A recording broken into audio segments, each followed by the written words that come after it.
Hey guys, Shadow here with Shadow Reviews, and today I am here with Flock by Kate Stewart. So, let me start off by saying I give this book probably a 4.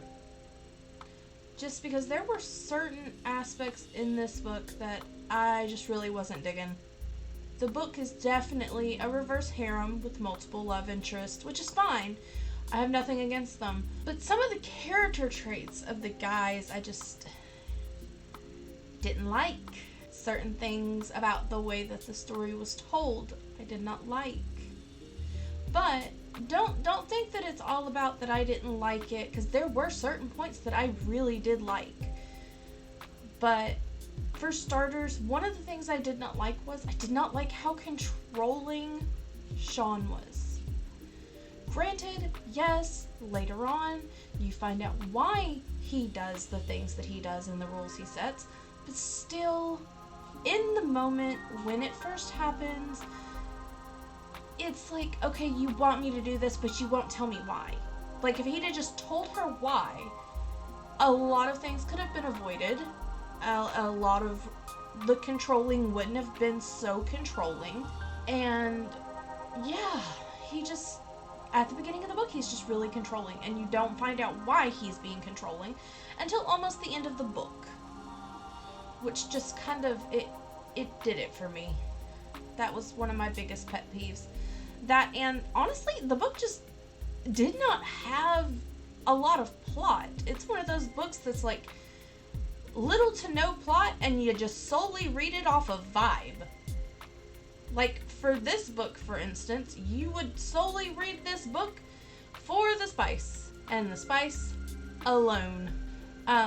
Cecilia, the main female character, in the beginning, as determined and strong-willed as she is, she's also very naive.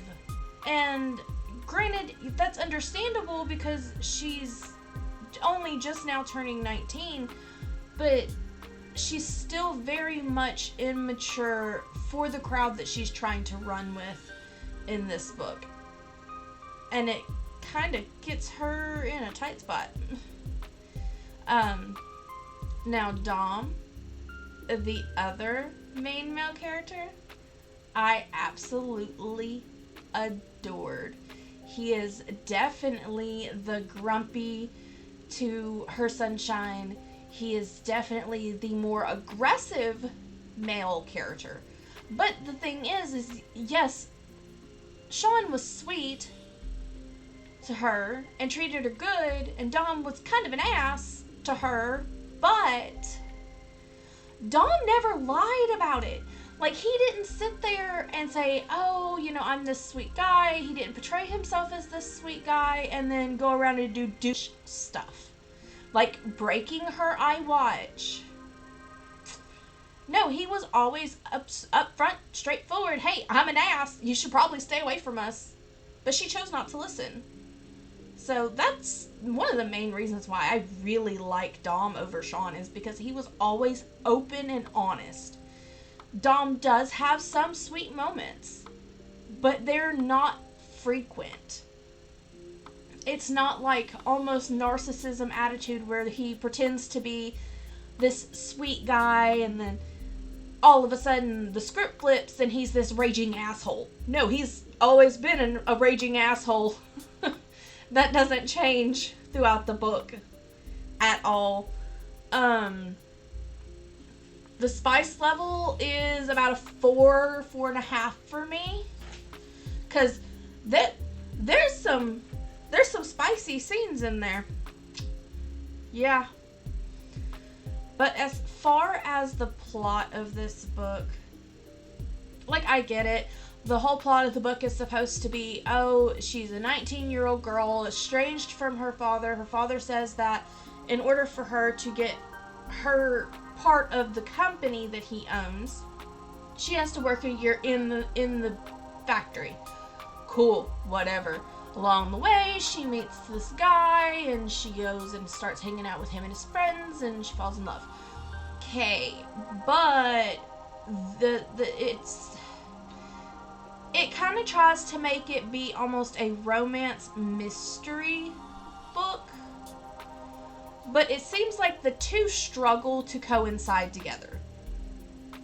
Like, it's almost like the mystery and the romance, they just don't want to mix in this book for some reason for me. And the whole thing felt a little adrift and unfocused at times. I did like when Cecilia started standing up to Dom.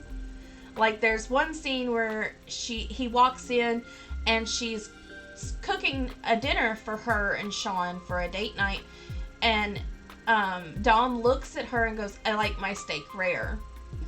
And then he does some inappropriate things and tries to blame her for it when Sean walks in. Well, in retaliation, she makes his steak, but she does not make it rare. She makes that thing well done and serves it up to him. And that was amazing. The fact that she started to stand up for herself. She wanted to be noticed by a dominant male when she was really mousy and wanted to run away from problems. And she realized real quick, okay, I want to assert myself and be noticed by him. And him being dominant, I have to match his dominance, or it's not gonna work. And he's not gonna notice me. And that's what she did in that scene. Is she was like, okay, you want to be a smartass, you want to be an asshole, fine, I'm gonna do the same. And you're just not gonna eat dinner tonight. But honestly, as it goes further into the book, it does get better. So the beginning of the book gets me. The beginning of the book gets me. And I think I was like over halfway of the book done before it actually started getting good for me. But now that it has gotten good and she knows the secret and everything else, now I can't wait for the second one. So, yeah. But with that, guys, I'm going to drop this. I hope you guys enjoyed the review. I hope you guys enjoyed the book. If you did, comment down below and we'll do a chit chat. But until the next video, I'll see you guys. Bye.